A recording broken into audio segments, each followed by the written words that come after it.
नमस्कार, आप देख रहे हैं न्यूज वर्ल्ड इंडिया। आपके साथ मैं हूं काजोल नारायण। बहुत स्वागत है आपका साथ की बात में। साथ की बात में उन खबरों का जिक्र करेंगे जो आज टॉप पर रही हैं। सबसे पहले बात कांग्रेस के नेता राहुल गांधी की कर लेते हैं, जो केंद्र सरकार पर हमलावर रहे। कांग्रेस के पूर्व अध्यक्ष राहुल गांधी ने आज मोदी सरकार पर तंज कसते हुए कहा है कि सरकार में जीडीपी बढ़ने का मतलब है गैस, डीजल और पेट्रोल की कीमतों का बढ़ना। कांग्रेस नेता ने प्रेस कॉन्फ्रेंस कर मोदी जी कहते हैं जीडीपी बढ़ रही है, ये कहते हुए वो नजर आए।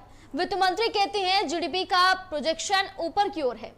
जीडीपी का मतलब क्या है? गैस, डीजल और पेट्रोल जिसकी कीमत लगातार बढ़ रही है। ये बातें राहुल गांधी ने कही। बता दें कि राष्ट्रीय सांख्यिकी कार्यालय की तरफ से मंगलवार को जारी आंकड़ों के मुताबिक देश के सकल घरेलू उत्पाद में वित्त वर्ष 2021-2020 की पहली तिमाही में 20.1% वृद्धि दर्ज की गई है। राहुल गांधी ने कहा कि 2014 में नरेंद्र मोदी ने कहा था कि डीजल, पेट्रोल के दाम बढ़ रहे हैं। 2014 में 410 रुपए सिलेंडर की कीमत थी, आज 885 रुपए सिलेंडर की कीमत है, यानी कि गैस की कीमतों में 116% इजाफा हुआ है। पेट्रोल 71.5 रुपए प्रति लीटर था और आज 101 रुपए है, 42% इजाफा हुआ है। 57 रुपए प्रति लीटर डीजल था, आज 88 रुपए है, 55% इजाफा हुआ है। वो कहते हैं कि हमारे समय में मौजूदा वक्त से कच्चे तेल की कीमत 32% ज्यादा है और गैस 26% ज्यादा। राहुल गांधी ने कहा कि जब डीजल और पेट्रोल के दाम बढ़ते हैं तो इससे लोगों पर सीधा प्रभाव पड़ता है, उन्हें अधिक कीमत चुकानी होती है। यही नहीं, ट्रांसपोर्ट की कीमत भी बढ़ जाती है, इससे सब कुछ महंगा हो जाता है। वो कहते हैं कि सरकार ने बीते 7 सालों में गैस सिलेंडर और पेट्रोल के दाम बढ़ाकर 23 लाख करोड़ रुपए अर्जित किए हैं। इस तरह के आरोप राहुल गांधी लगाते हुए नजर आए हैं। आप भी सुनिए क्या कहा है राहुल गांधी ने।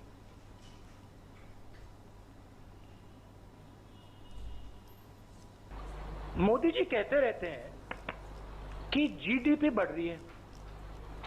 फाइनेंस मिनिस्टर कहती है कि देखिए जीडीपी का प्रोजेक्शन ऊपर की ओर है। मैं समझ नहीं रहा हूं भाई, जीडीपी एक तरफ दौड़ रही है और फाइनेंस मिनिस्टर, प्रधानमंत्री कहते हैं जीडीपी बढ़ रही है।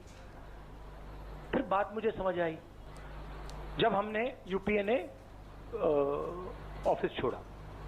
आज 885 रुपीज सिलेंडर की प्राइस है, 116% इंक्रीज। पेट्रोल की प्राइस 71.5 रुपीज 2014 में, आज 101 रुपया, 42% प्राइस इंक्रीज।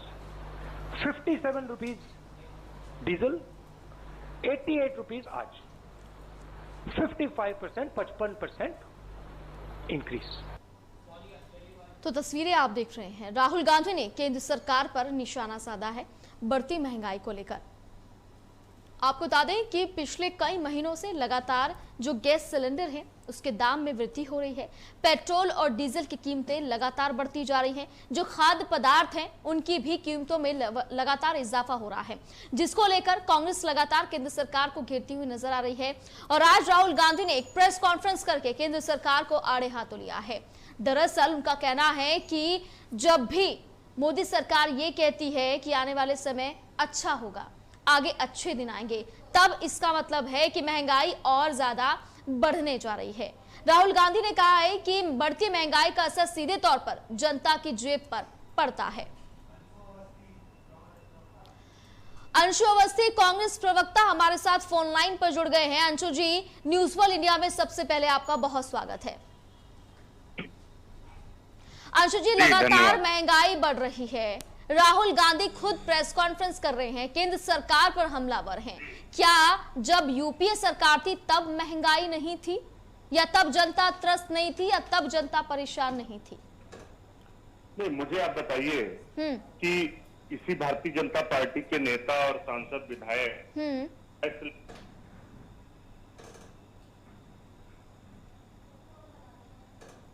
अंशु जी, मुझे सुन पा रहे हैं आप?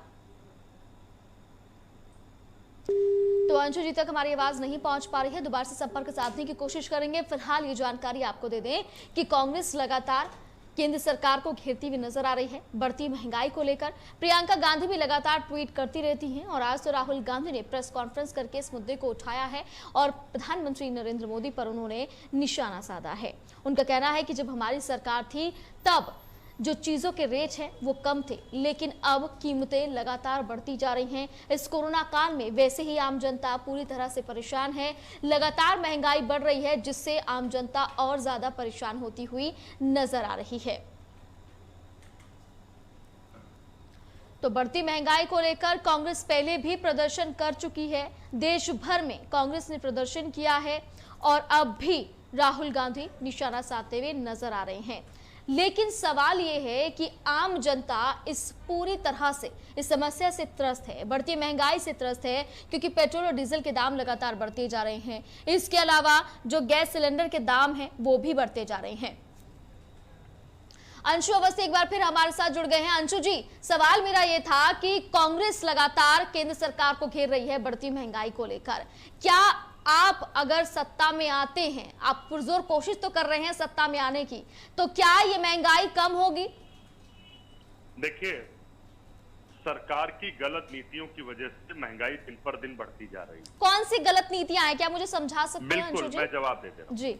2014 में जब हमने कांग्रेस की सरकार छोड़ी थी, भारतीय जनता पार्टी ने टेक ओवर किया था, उस समय इंटरनेशनल मार्केट में जो क्रूड ऑयल था, जो सरकार छोड़ी थी या जनता ने आपको कबूल नहीं किया था? एक मिनट, मेरी बात पूरी होने देंगे। भी महंगाई बिल्कुल, पर बिल्कुल, बिल्कुल। इधर उधर जाने लगी, डिरेल मत करिए डिबेट को। तो $130 प्रति बैरल था इंटरनेशनल मार्केट में क्रूड ऑयल। हम उस समय 55 रुपए में डीजल और 70-71 रुपए में पेट्रोल बेच रहे थे। ठीक है। आज भाजपा सरकार में क्या है कि $70 प्रति बैरल जब कच्चा तेल मिल रहा है, उस समय आप देश के लोगों को 100 रुपए में पेट्रोल बेचेंगे, आप 90 रुपए में डीजल बेचेंगे, जनता का तेल निकालने पर लगे हुए हैं। तो ये दर्शा रहा है कि इतना महंगा डीजल पेट्रोल बेच के महंगाई बढ़ाई जा रही है, लेकिन वो जो पैसा कमाया जा रहा है वो कहाँ जा रहा है? वो सिर्फ और सिर्फ उनके दो जो चुनिंदा उद्योगपति हैं उनकी जेब में जा रहा है। जब आम आदमी गरीब हो रहा, कमजोर हो रहा आर्थिक रूप से, उस समय अडानी और अंबानी की जो संपत्ति है, जो एसेट है, वो बढ़ रहे हैं। तो ये दर्शाता है कि भारतीय जनता पार्टी की सोच में आम आदमी है ही नहीं कहीं पर। आपने नोटबंदी की, आम आदमी को लाइन में लगा दिया। जीएसटी में आम आदमी को लाइन में लगा दिया। ऑक्सीजन, दवाएं, बेड सब ब्लैकमेल हो रहा है। अंशु जी, मैं आपकी बात से सहमत हूँ। जिम्मेदार कौन है? अंशु जी, मैं आपकी बात से सहमत हूँ, आप सही कह रहे हैं, लेकिन एक बात बताइए। मैं और बता दूं, मैं एक चीज और बता दूं, बिल्कुल बिल्कुल, बोलिए। कंप्लीट कर दूं। कांग्रेस सरकार में जितनी भी महंगाई बढ़ी, ठीक है, 2004 से 14 तक, ठीक है, हमने उस महंगाई के सापेक्ष में कर्मचारियों की तनख्वाह बढ़ाई, हमने 6ठा वेतनमान लागू किया, 7वां वेतनमान आयोग लागू किया, ठीक है, हमने किसानों की एमएसपी उसी एवरेज में बढ़ाई। लेकिन भाजपा सरकार ने किसानों की, आज गन्ना किसान 5 साल से 1 रुपया भी नहीं बढ़ाया भारतीय जनता पार्टी की सरकार। तो सवाल ये है कि महंगाई बढ़ रही, लेकिन आप लोगों को उसके सापेक्ष में आप ना किसानों की एमएसपी बढ़ा रहे हैं, न कर्मचारियों की आप तनख्वाह बढ़ा रहे हैं, आप सिर्फ और सिर्फ लोगों को लूट रहे हैं। सरकार पूरी तरीके से सिर्फ और सिर्फ लूटतंत्र का जरिया बन चुकी है। इंडिया कंपनी अंशु जी, अब मेरी बात का जवाब दीजिए। मैं भी आपसे कुछ पूछना चाह रही हूँ, इसी वजह से आपसे मैं बात कर रही हूँ। बिल्कुल बिल्कुल, मैं जानता हूँ कि आप सवाल हम ही से कर सकती हैं। जी, सवाल आपसे भी होगा, सवाल भारतीय जनता पार्टी से भी होता है। जवाब देंगे समय आने पर। अंशु जी, सवाल भारतीय जनता पार्टी से भी होता है। सवाल करती रहिए। आपसे सवाल मैं कर रही हूँ क्योंकि आप भी विपक्ष में हैं, लेकिन सत्ता पक्ष से भी सवाल होता है। आप देख लीजिएगा, सत्ता पक्ष से भी सवाल होता है। बहुत सारे आपको लिंक्स मिल जाएंगे, मैं भेज दूंगी खुद। अनुरोध किया है वो भारतीय जनता पार्टी के साथी से सवाल करिए इस बात का। अंशु जी, मैं आपको पर्सनली लिंक भेज दूंगी, आप देख लीजिएगा। बीजेपी से भी सवाल होता है। मैं क्या कह रहा हूँ, बोलिए। किसानों की जो लागत है, किसानों की जो लागत है फसल की 35% बढ़ गई। आप मुझे ये बताइए कि 2024 तो बेहद नजदीक है, आप 2024 की बात करते रहते हैं, 2024। आप पूरी कोशिश कर रहे हैं कि 2024 में कांग्रेस यानी कि यूपीए सरकार जो है वो सत्ता पर काबिज हो जाए। अगर आप आते हैं तो क्या 2014 से पहले वाले रेट आप वापस ला के दिखाएंगे? आप बताइए। सिर्फ हम कोशिश नहीं कर रहे हैं, आप बताइए, आप मेरी बात का जवाब दीजिए पहले। बिल्कुल बिल्कुल लाएंगे। इंटरनेशनल मार्केट में क्रूड ऑयल अगर इतना सस्ता है तो हम देश के लोगों के ऊपर अत्याचार न करते हैं, न सह सकते हैं, न देख सकते हैं। भारतीय जनता पार्टी की सरकार अत्याचार कर रही है। आज अगर जीएसटी के दायरे में ले आया जाए डीजल और पेट्रोल को, तो आज 50 रुपए में पेट्रोल और 30 रुपए में डीजल मिलेगा। क्यों नहीं लाते जीएसटी के अंदर? आप सब पूछिए ना। जवाब नहीं है भारतीय जनता पार्टी के नेताओं के पास, क्योंकि इनकी नियत में खोट है। चलिए, यहाँ सवाल मैं आपसे कर रही हूँ और आप फिर ये कहेंगे कि आप हमसे ही सवाल करती हैं, आप बीजेपी से सवाल नहीं करती हैं। आप विपक्ष में हैं तो आपसे सवाल तो बनता है ना। ना करिए बीजेपी से सवाल, ये तो देश प्रदेश जनता देख रही है। तो आप तो जनता के हित में सोच रहे हैं, तो आपसे तो सवाल बनता है ना अंशु जी। बिल्कुल बिल्कुल। आपके पास जवाब नहीं है, सिर्फ आरोप आप लगाते हैं। मैं क्या कह रहा हूँ, आप बीजेपी से ना सवाल करिए, ये तो दर्शक देख रहे हैं, आपके चैनल के जो करोड़ों दर्शक देख रहे हैं।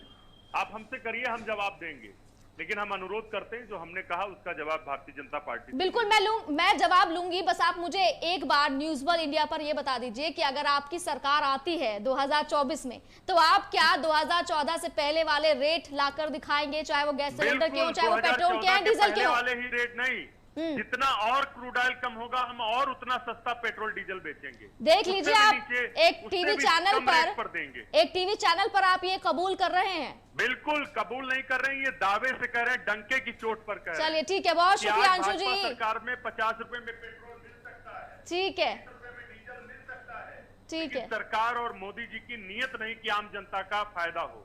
चलिए ठीक है अंशु जी, बहुत शुक्रिया आपका हमारे साथ जुड़ने के लिए और इतना बड़ा दावा करने के लिए न्यूज़ वर्ल्ड इंडिया पर कि अगर 2024 में यूपीए की सरकार आती है तो फिर कांग्रेस जो रेट 2014 से पहले थे, चाहे वो पेट्रोल के थे, चाहे वो डीजल के थे, चाहे वो खाद्य पदार्थों के थे या फिर रसोई गैस सिलेंडर के थे, उनके दाम 2014 से भी ज्यादा कम होने वाले हैं। यानी कि कांग्रेस अगर सत्ता में आती है तो वापस जनता के लिए अच्छे दिन हो सकते हैं। अब देखना होगा कि 2024 में क्या होता है। तो राहुल गांधी केंद्र सरकार पर निशाना साध रहे हैं और ये कहते हुए नजर आ रहे हैं कि बीजेपी कुछ बोलती नहीं है। लगातार बीजेपी महंगाई बढ़ा रही है, केंद्र सरकार महंगाई बढ़ा रही है, लेकिन जो पैसा आ रहा है वो केंद्र सरकार कहां पहुंचा रही है? वो अपने उद्योगपतियों तक पहुंचा रही है। ऐसे कांग्रेस के प्रवक्ता लगातार बोलते हुए नजर आते हैं।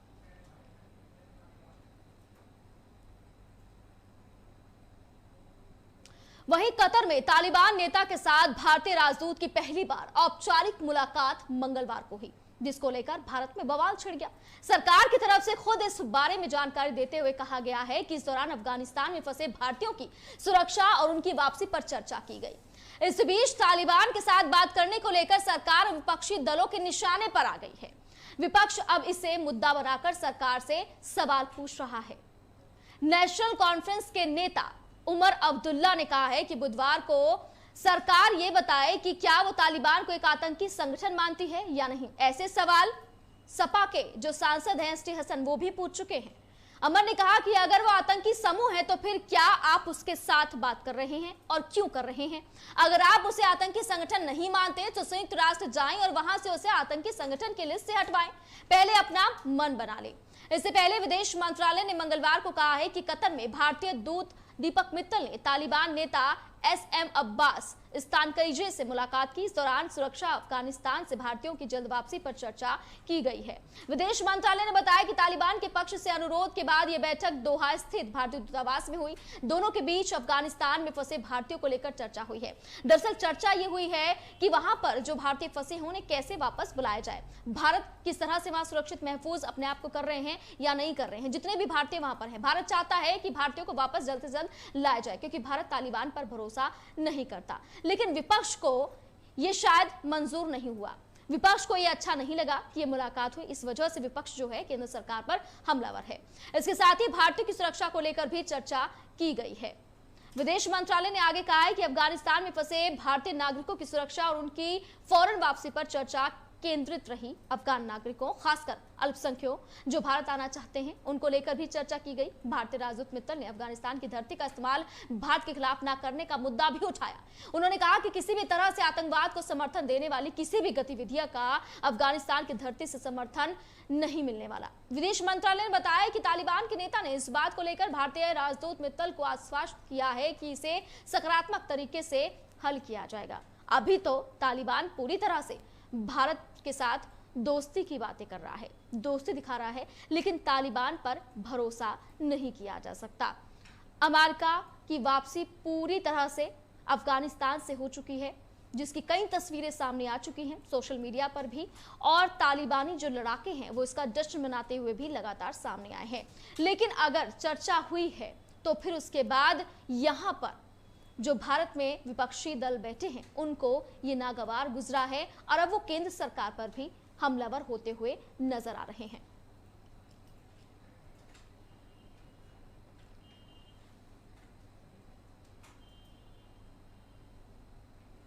और अब बात किसानों की कर लेते हैं, क्योंकि किसान लगातार आंदोलन कर रहे हैं, लेकिन ये किसान जरा दूसरे किसान हैं।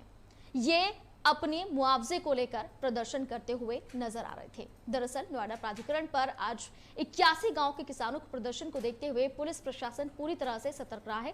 तस्वीरें आप देख सकते हैं। प्रदर्शन से पहले ही पुलिस पूरी तरह से मुस्तैद थी। प्रदर्शन करने आए कुछ किसानों को पुलिस ने गिरफ्तार भी कर लिया। ये तस्वीरें आपके सामने हैं। दरअसल ये तस्वीरें नोएडा सेक्टर 6 प्राधिकरण दफ्तर के पास की है। 81 गांव के किसान अपनी मांगों को लेकर प्राधिकरण के बाहर प्रदर्शन करने वाले थे। हालांकि पुलिस ने प्रदर्शन की सूचना के बाद देर रात से ही सतर्कता दिखाई और प्राधिकरण को चारों तरफ से बैरिकेडिंग लगाकर घेर लिया था। हालांकि तब भी कई किसान प्राधिकरण के दफ्तर के पास पहुंच गए, जिन्हें पुलिस ने हल्की नोकझोंक के बाद गिरफ्तार कर लिया। पुलिस ने 40 किसानों को गिरफ्तार किया है। प्रदर्शन में आने की तैयारी कर रहे 250 किसानों को नोटिस भी दिया गया है।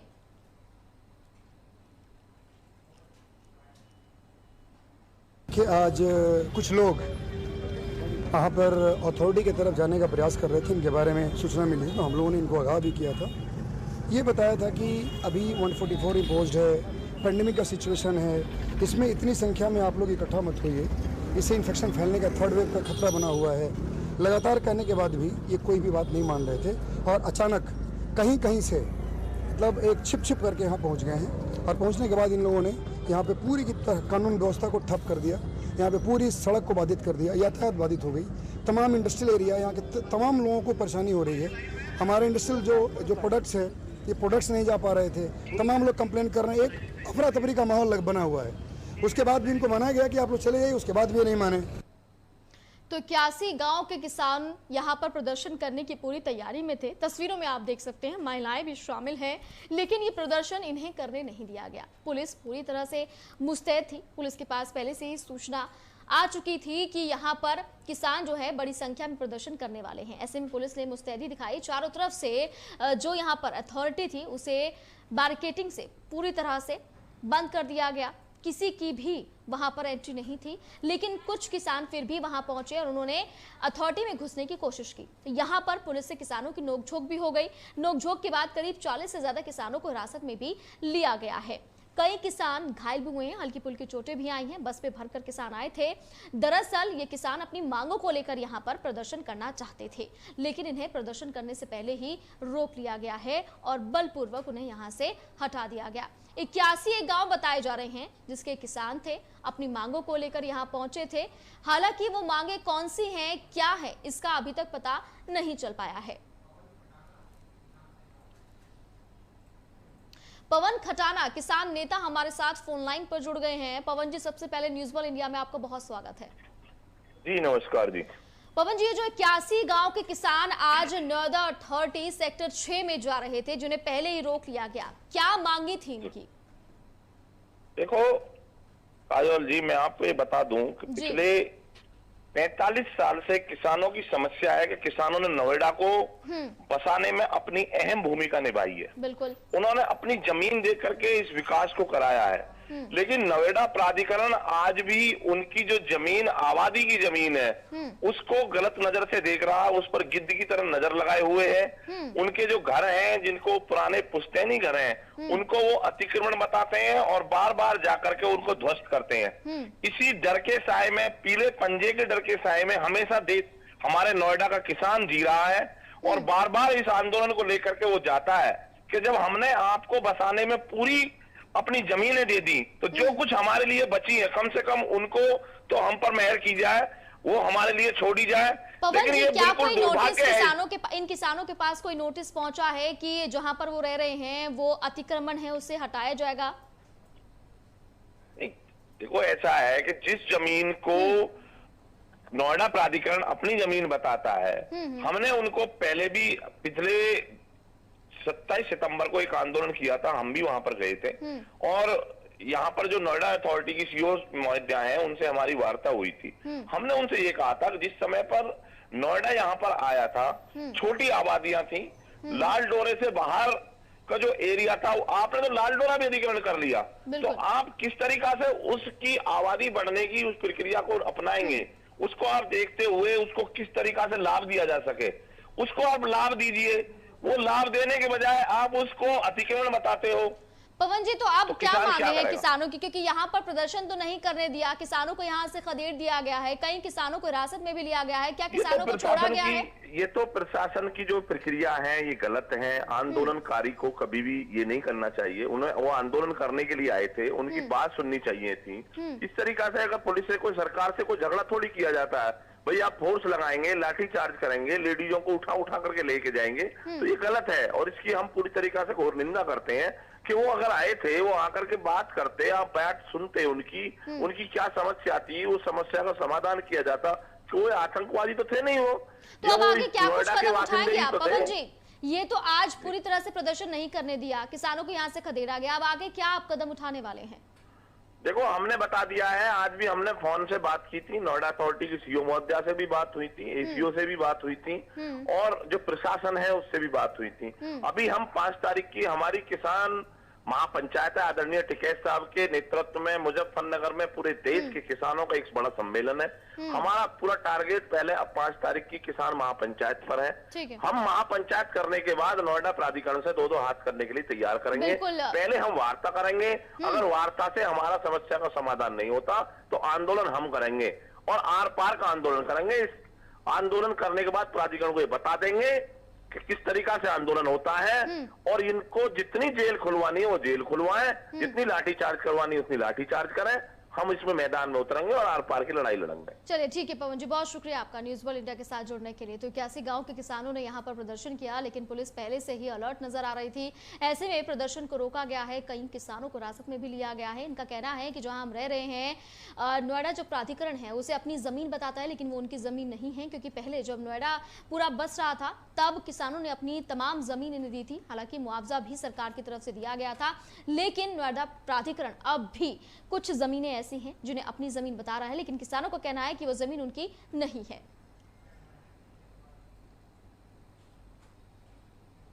वहीं जरा अब नजर डालते हैं आज की सबसे गंभीर हालात पर। जी हां, बारिश पर, क्योंकि बारिश की वजह से दिल्ली एनसीआर पूरी तरह से डूब चुका है। दिल्ली एनसीआर में पिछले 24 घंटे से 48 घंटों में बारिश ने हालात खराब कर दिए हैं।